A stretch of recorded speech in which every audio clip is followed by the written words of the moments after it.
অভিনেতা শাহরিয়ার নাজিম জয় অভিনয়ের পাশাপাশি উপস্থাপনার মাধ্যমে বেশ আলোচিত হয়েছেন। কাজের সাথে সোশ্যাল মিডিয়াতেও সবসময় সরব থাকতেই দেখা যায় তাকে।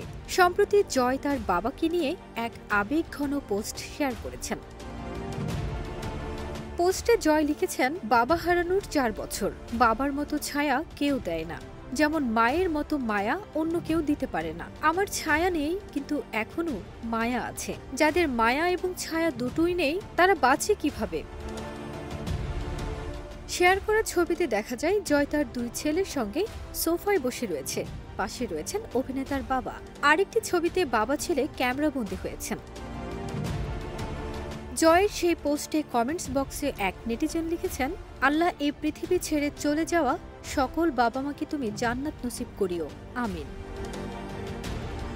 প্রসঙ্গত, সম্প্রতি মুক্তি পেয়েছে নির্মাতা ও উপদেষ্টা মোস্তফা কামাল ফারুকীর 840। সেখানে একটি চরিত্রে অভিনয় করেছেন শাহরিয়ার নাজিম জয়।